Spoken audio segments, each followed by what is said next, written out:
araw na ito. Yes, Congressman Marcoleta, you have your 10 minutes. Salamat, Mr. Chair. Ito po kasing usapin ng Philippine Depositary Receipts ay minamatuwid po ng ABS-CBN sa kanilang mga paunang pananalita na magkaiba naman yung Philippine Holdings Corporation at saka yung ABS-CBN Corporation bilang isang broadcasting company. Ang sinasabi po nila, ang gawain ng Philippine Holdings at ang kanilang kontrata sa mga holders nila ay kanilang personal na usapin. Walang kinalaman ng ABS-CBN. Magiging tama po sana yon, Mr. Chair, kung sa pagsusuri natin sa nakaraang mga pagdinig, hindi sana nagkaroon ng napakaraming kapangyarihan na ibinigay sa mga holders ng PDRs na kung susumahin natin, Mr. Chair, talagang mistulang may-ari na po yung holder ng PDRs at magiging potential na rin po na impluensya para makalahok na rin sa pamamahala ng ABS-CBN Broadcasting Corporation na isa pong mahigpit na kabawalan ng ating saligang batas.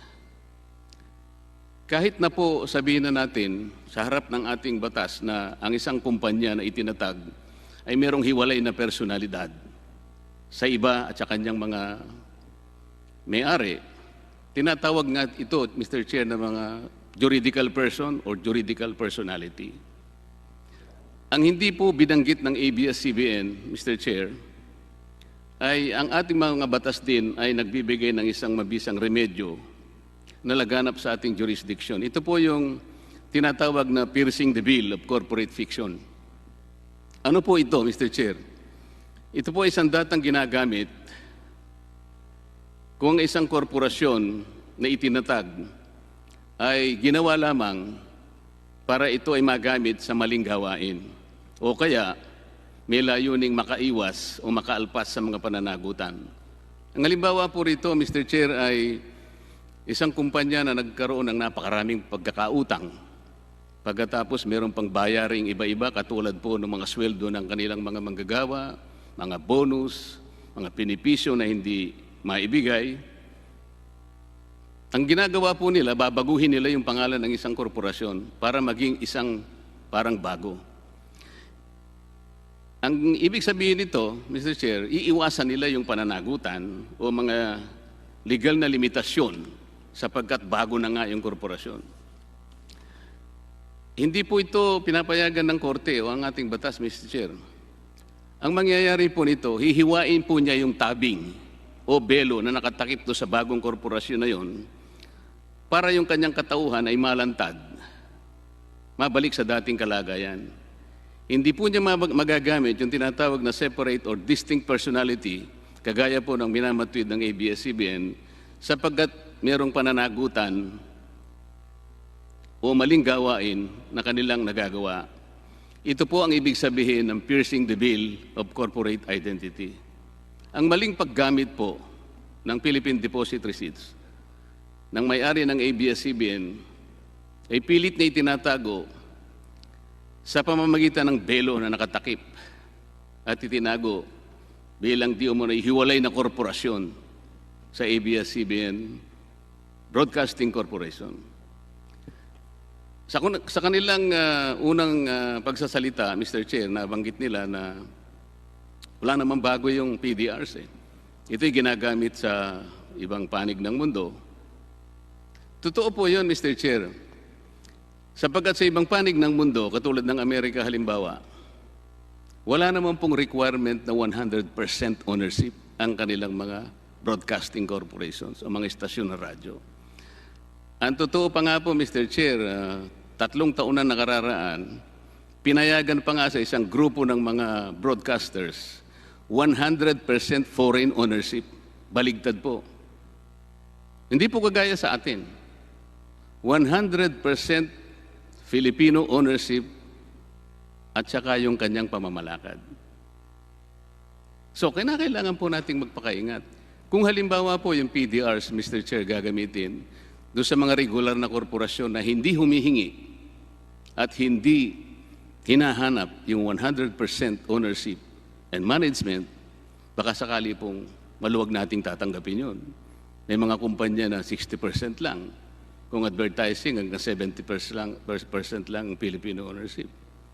Pero dito po kasi, ang pagkakaiba, talagang 100% ang kinakailangan. Kaya nga po, yung paggamit ng Philippine Depositary Receipts sa ating pagsusuri ay sa tingin natin, sapagkat naarmasan na mabuti, naging mistulang may-ari na po yung holder ng Philippine Deposit Receipts at nakapag-i-impluwensya na rin sa mga hakbangin na pwedeng gawin ng ABS-CBN.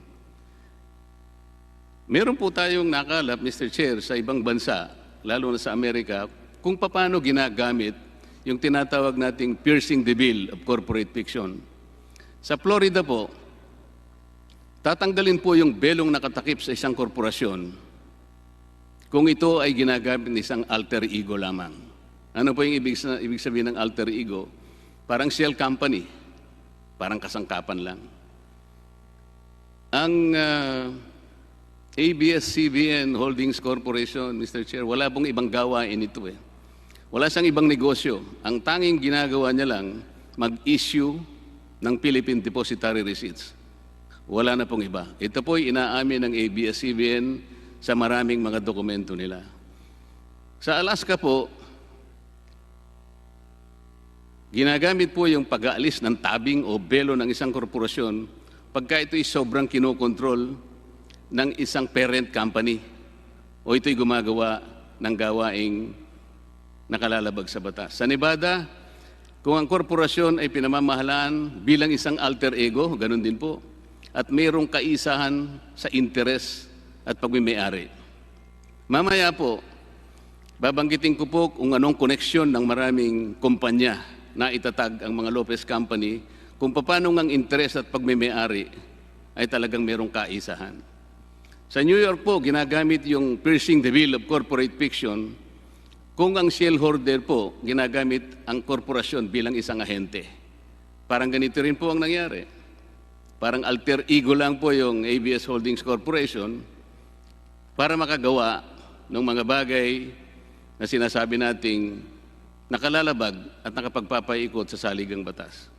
Sa Texas po, ginagamit din ito pagka-alter ego ng magulang na corporation at para maiwasan ang mga legal na limitasyon, katulad po ng binabanggit natin. Ano po yung mga legal limitations?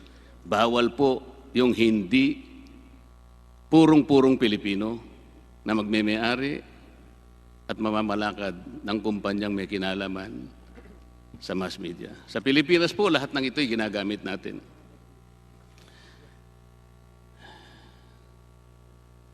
Aralin po natin, Mr. Chair, yung mga subsidiaries ng ABS-CBN at ang relasyon ng bawat isang kumpanya sa ilalim nito. Sa pag-i-issue po sa transaction ng Philippine Depositary Receipts, ito pong Lopez Group of Companies na ito ay involved lahat. Una, Lopez Incorporated. Ito po yung ultimate parent.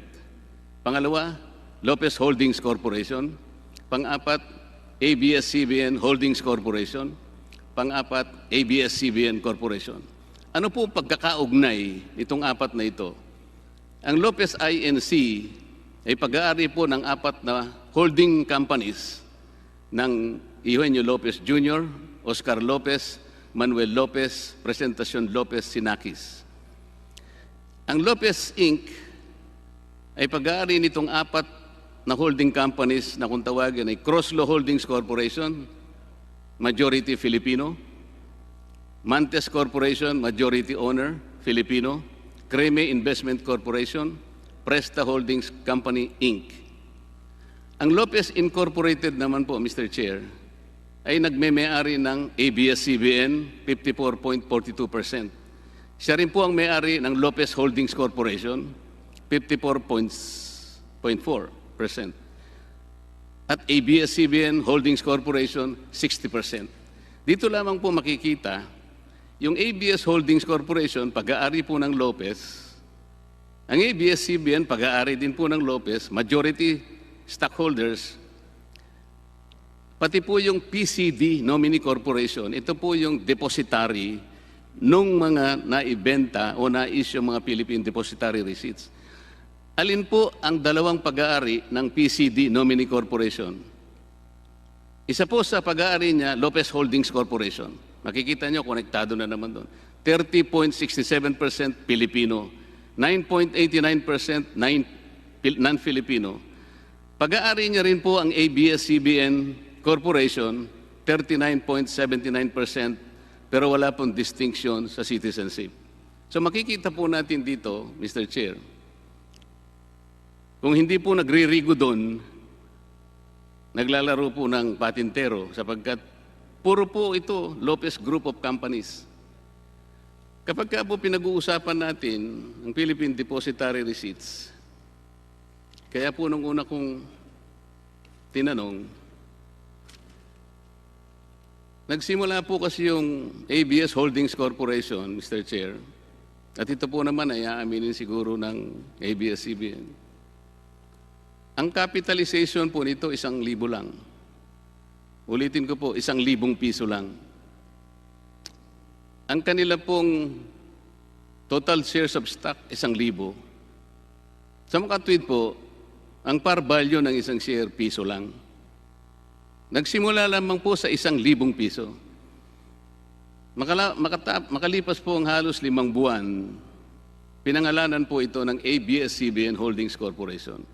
At nakapag-issue na nga po ng 132 million PDRs. May katapat na 132 million shares of stocks na inilipat po ng Lopez Incorporated sa ABS-CBN Holdings Corporation. Tinanong ko po ano ang trato sa halagang halos 6 na bilyon sa libro ng ABS-CBN Holdings. Ang sabi po nila, ito po isang kapital. Malinaw po na binanggit nila. Kung ito po ay recorded sa books, hindi ko pa nga po alam, saang libro po kaya? Libro po ba ng ABS Holdings Corporation? Libro po ng Lopez Inc? O libro ng ABS-CBN? Tinrato po ninyo yung 6 billion bilang kapital. Saan pong libro na record yun? ABS-CBN.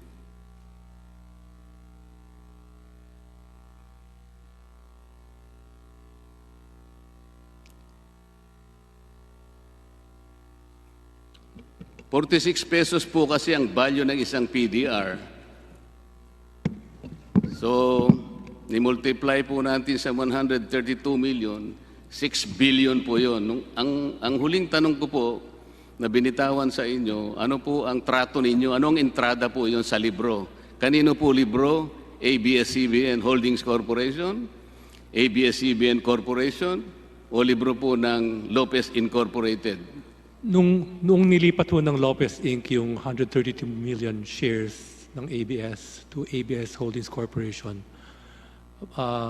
parang liability lang po siya ng ABS Holdings Corporation to Lopez Inc. So nakabook po yun sa ABS Holdings Corporation as a liability. Nag-iba po yung sagot ninyo. Kung natatandaan ko po, ang sinagot po ni Atty. Del Castillo, kapital. Ngayon po, liability na naman. Ganito po yan eh.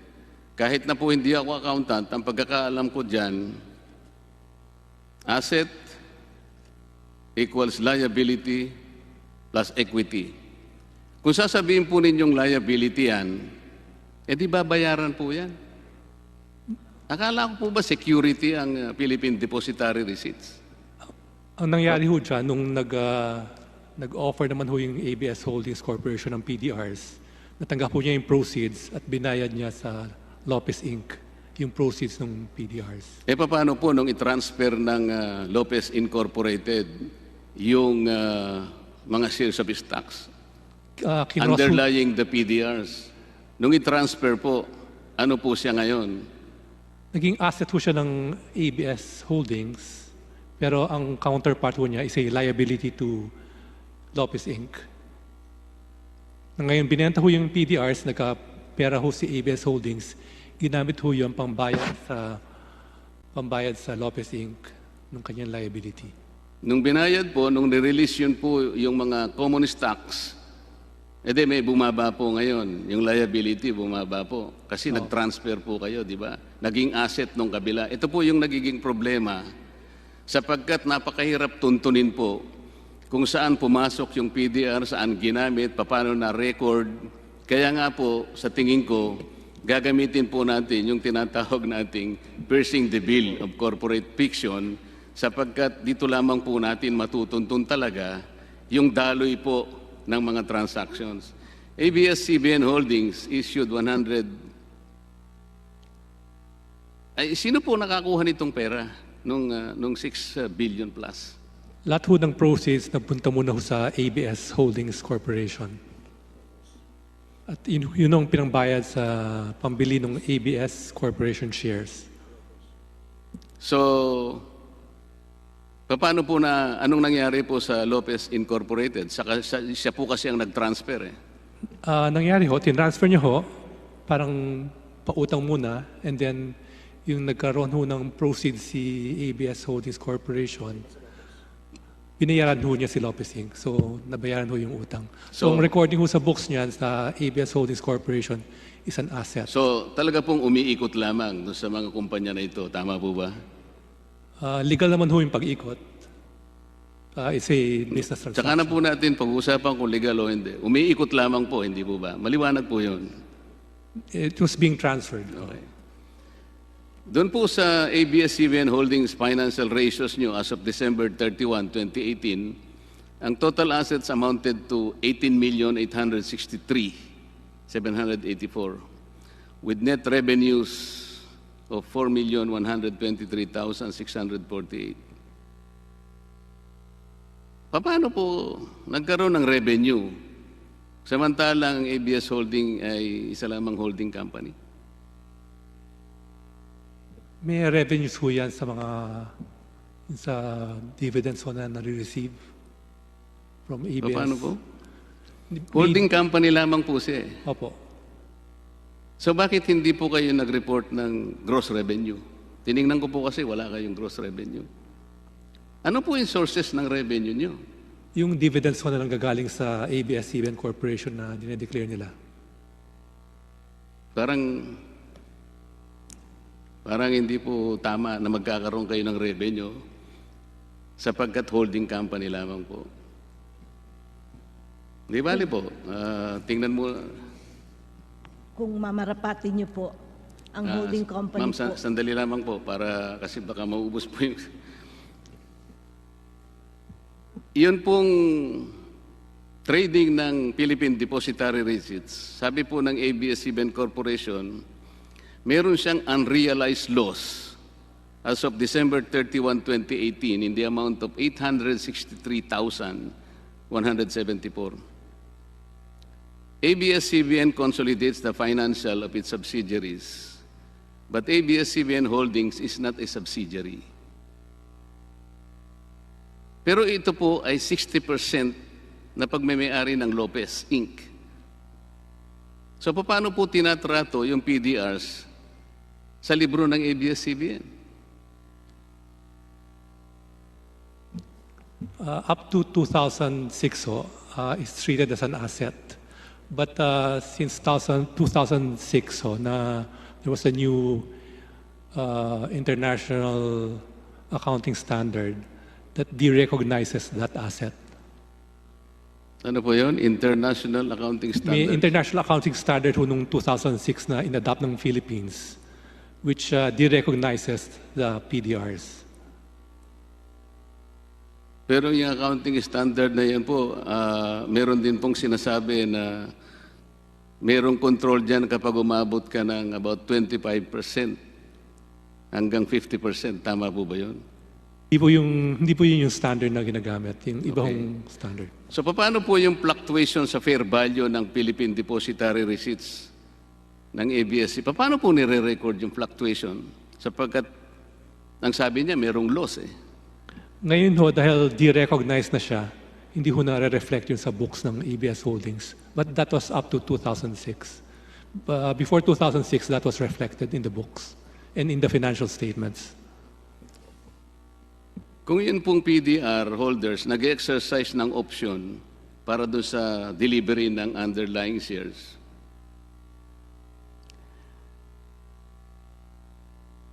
ito po bang mga shares na to were indeed issues by ABS-CBN Corporation? Kasi po, 1992, nasa IPO na kayo, hindi po ba? That's correct, sir. Nagbayad po ba kayo ng 1/2 of 1%? O 5% o 10% ng capital gains tax? Alin po doon ang binayaran ninyo? Noong 1992, parang ang tanda ko, wala pa akong IPO tax. But every time there's a cross or a sale through the stock market, the stock transaction tax will be paid. ABS-CBN Holdings, Mr. Chair, shows in its financial reports that the obligation to deliver the underlying shares to the PDR holder is secured by the pledge of shares in favor of security agent acting on behalf of its PDR holder. How does the PCD, ito po yung security holder, hindi po ba? Ito po yung Philippine Central Depository. Ito po yung holder, sabi po kasi ni Atty. Del Castillo, nung huli tayong... Totoo po yan. Okay. How does the PCD vote on the underlying shares? Ang PCD po is just a custodian. Sila lang po hawak ng mga PDRs. Alam ko po yun, pero Hindi sila po po yung pinaglalagakan ng depository receipts. Opo. Sinong bumoboto doon? Sila po ay may kapangyarihang bumoto kung kakailangan. Ano po? Sila po ay may kapangyarihang bumoto kung kakailanganin. Yung nominee po ang bumoboto? Kasi po may power sila to Wala hold the shares. pong instruction yung holder ng PDRs? Depende po sa instructions ng PDR holder. Yun nga po. Pero nanggagaling po yung instructions doon sa may-ari ng PDR. Isa Tama po po kasi sa kapangyarihan na binigay ninyo yun eh. Tama po yun. Kaya po, sabi nga natin, kahit na hindi sila bumoboto, but they can direct and cause or even influence the kind of vote that the nominee will do. Yun po. Hindi po yung Does this pledge give the assurance that the underlying shares are not delivered to non-Filipino PDR holders? Halimbawa po, siya po yung may hawak nun eh, may pledge eh. Sigurado po bang hindi nakakaalpas yun at hindi na ibebenta sa hindi Pilipino? Hindi po. Kasi pag naka-pledge po, hindi po pwedeng ibenta. Paano po ninyo nalalaman na kayo po ba'y nagmo-monitor nun? Meron po ba kayong strict? Kasi violation po yan ng Alam po pledge. natin, pero sinasabi natin, paano kayo, gano'n nyo nalalaman na namomonitor ninyo? Meron po ba kayong mechanism? May regular reporting po yan. Kayo po ang nakakatingin? Hindi po. Ang pledge po ang... O kaya nga po, pero wala kayo doon para tingnan na siguradong hindi nabebenta sa mga hindi Pilipino. Tama po? Fiduciary obligation po kasi yan, so hindi po pwedeng i-breach.